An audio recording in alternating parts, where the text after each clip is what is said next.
when people talk about gun violence in this country, maybe we should start with that, Yeah. right? Mm-hmm. Gun violence in this country, when you look at gun deaths, a gigantic percentage of them are suicides. Yeah. Right. I would say about 63 to 65% are suicides. Okay. So when we're talking about gun violence, I mean, I'm not in favor of suicide. Yeah. You know, obviously I want people to get help and live happy lives. But this is not my main concern. My main concern is people harming other people. Yeah. So when we look at the numbers of gun violence, it's always exaggerated because they don't include the fact that they're starting to do it now. They did it before. How do you hear about it on Fox News? Yeah, like they legit. I remember because this was like at the genesis kind of my 2A advocacy when I was looking at the numbers, because I kind of initially just took the numbers for what they were, and I just assumed, because you hear gun violence, you hear gun deaths, you're thinking people shooting at other people in the middle of the street and dropping dead, right? And then I started looking into the numbers, and I started realizing, wait, 63 to 65% of suicides? And like point out, it's not that I don't care about suicides, but then I also backdoored and I said, okay, well, let's look at the suicide rate just as a whole in America versus other places that have strict gun laws. And I remember when I was on Bill Maher and I was sitting at the round table, we kind of started getting into that discussion. And you would think, considering we have as many guns as we have in this country in the hands of civilians, you'd think, on the surface, we lead the world in suicides. We don't. Not even close. So that stands to reason that the issue with suicides isn't a gun thing. It is purely a mental health thing. Yes. Right? So that's why I'm able to, okay, let's set this aside and now deal with what's remaining. Then you have a very small percentage that are accidental gun deaths, right? We're talking about like maybe totality in a year, 1,000. And what percentage is that? I think it's like, if I remember correctly, it's like 3 to 5%. Okay. Or something like that. So we're almost at 70% then. Yeah. We're at like 68. Yeah. And that's including, somewhere. And then there's another percentage that includes officer shootings, whether it's officer shooting a criminal or a criminal killing an officer, right? So we can put that over here as well, because that's a different dynamic. What percentage are officers shooting? That's sitting somewhere in about also 2 to 3%. I'm probably flipping it. I don't know if the accidental gun deaths are about 2 to 3 and the officers like 5, if I'm not mistaken. But we could find out. Yeah.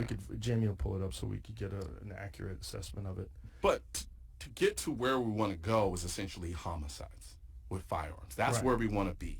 And generally speaking, you got a range of about 8 to 12,000 people every year die from actually being shot by another person. That includes mass shootings, everything. Right. And then what percentage of those are gang related? So, because the whole gang-related, because now what's happening is they're taking a lot of the gang-related shootings and including them in mass shootings. It's just kind of like what happened in Philadelphia recently, I right? see what you're saying. They called the Philadelphia shooting that just happened recently a mass shooting. What was the Philadelphia one? It was basically, there was a shootout between, I don't know how many people it was, but there was like, I can't remember exactly where in Philly it was, but essentially, I can't remember, a lot of people got shot. And they called it a mass shooting. It was street violence. That's what it was. It was two parties going at it, and they called it mass shooting.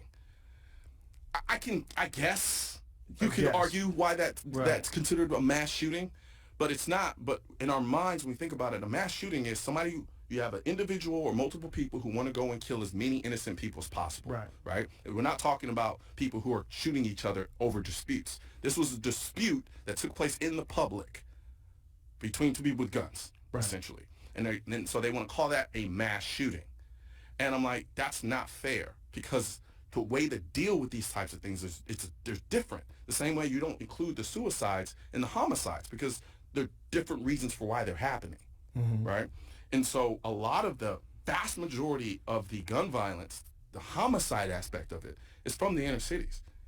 That's where it's coming from. It's these kids, literally, when I say kids, I'm talking like 17, 18, 19, 20, 21-year-olds.